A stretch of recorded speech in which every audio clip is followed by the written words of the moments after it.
Having shown you some techniques focusing solely on the fretting and the plucking hands, it only seems right that we should now start to work on combining these two new skills. In this session, I'll show you an exercise to help coordinate the two hands and get them working together as one unit. But first, I'd like to share with you some knowledge that'll help with the exercise and further improve your fretting hand technique. Hopefully you've been living with your bass long enough to realise that when tuned to pitch, the strings create perfectly straight lines along the length of the fingerboard. However, if we just look at the profile of our fretting hand for a second, you'll notice that each of the fingers are different lengths. If we were to draw around our fingertips, we clearly end up with a distinct curve or a half moon shape. Now, there's a potential problem here as the strings are straight and our hand profile's curved. So what do we do? Well, what I'd like you to do is just create a straight line across your fingertips, just like this. To achieve this shape, I hope you can see that I'm simply bending each of my fingers at different amounts. As my little finger's that much shorter, notice how I'm keeping it straighter. Whereas, I've bent my two longer middle fingers much more in order to match up with the length of the little finger. You can clearly see that now there's a straight line that links all of my fingertips. What I'd like you to do now is offer this new fretting hand shape up to the neck. Start by placing it on the G string so that your little finger is on the 12th fret and your other fingers occupy the free frets below like this. Just get used to resting your fingertips on the strings. With little to no effort, you're actually already covering 4 frets or 4 different pitches with the fretting hand. And I hope you can appreciate that this is made all the more easier by pre-bending each of your fingers ever so slightly. In essence, the shape of our hand now marries up to the straight line of the string. Just take a moment and get used to moving this shape to the other strings, and also to other positions across the fingerboard. As you move, try to cover these 4 fret areas, but please remember that by bending your fingers, you shouldn't be introducing tension into the hand. Your fretting hand, as we've already learnt, should always be nice and relaxed. This brings us nicely onto the exercise. So, start with your index finger on the 3rd fret of the G string, which I hope you're now beginning to associate with the note of a B flat, and position your remaining fingers to cover a 4 fret area like this. Don't overstretch though in an attempt to cover each fret, as the fret spacing is much bigger at this end of the neck. Instead, just allow your fingers to hover over them comfortably. What I'd like you to do now is just play these 4 frets in sequence, starting from the index finger and ending with our little finger. Similar to how we played the open strings at the bass, I'd like you to use alternate fingers on the plucking hand as we play the sequence and begin by always leading with your index finger.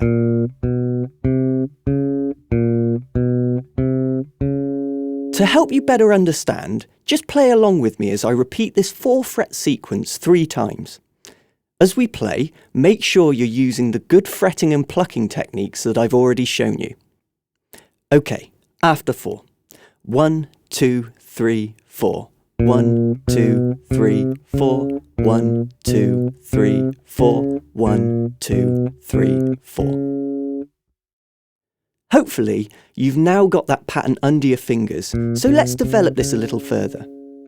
Starting with your index finger on the note of B flat again, I want you to play our 4 fret sequence, but this time just play it once, ending on our little finger like this. This time, for every time we repeat the sequence, I'd like you to start at a fret higher. So we move our index finger up to the 4th fret and play again. Keep repeating this process and moving the sequence up a fret until your little finger is on the 12th fret or the octave G. But please remember that as we run this sequence, you should be using alternate fingers on your plucking hand. Let's just play this again slowly, starting with our index finger on the B flat, and we'll end up when our little finger reaches the octave G. Okay, again after 4. 1, 2, 3, 4.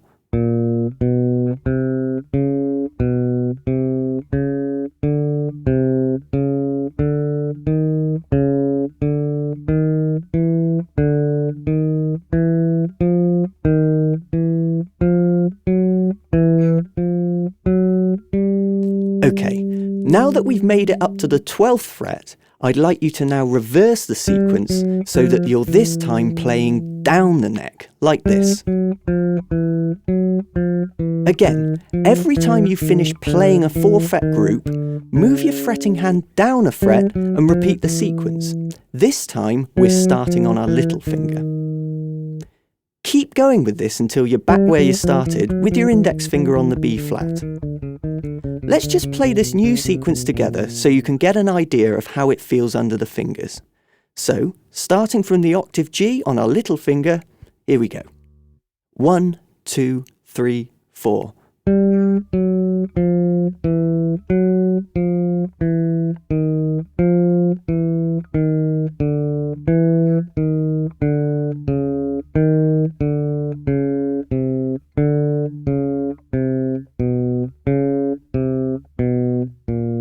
Now, let's put all this together and play the entire sequence up and down the fingerboard. This time, I'm going to use a metronome or click track to help us keep a steady time, or to use another musical term, a steady tempo. Once we've completed the exercise up and down the G string, I'd like us to then continue on and repeat the same process on the D string, the A string, and we'll finish on the E string. Okay, I'll count us in after we hear 4 clicks from the metronome. 1, 2, 3, 4.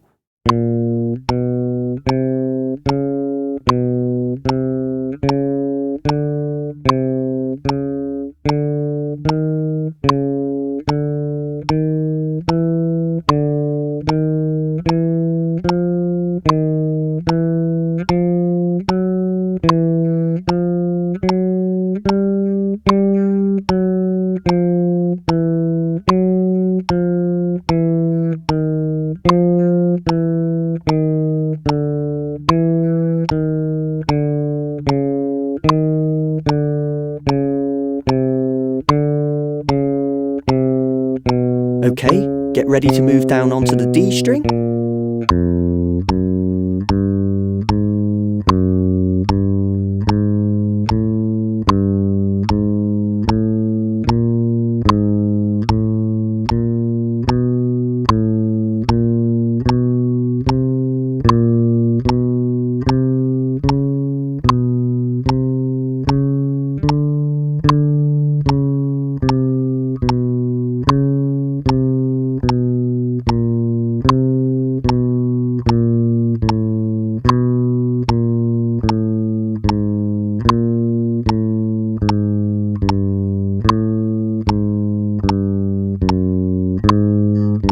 Now onto the A string.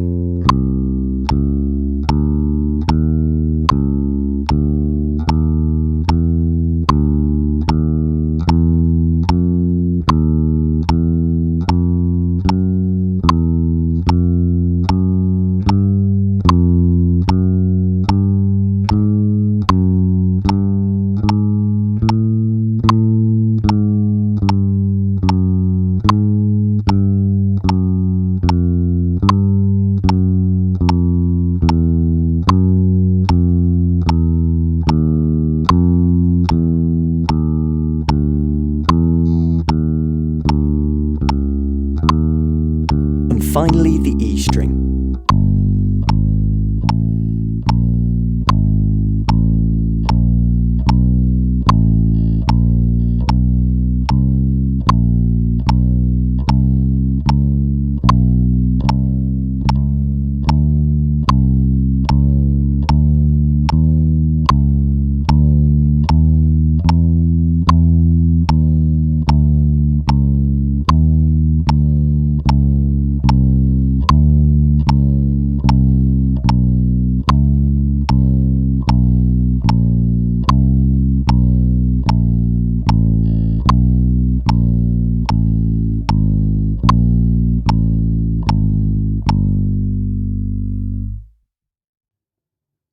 Well done.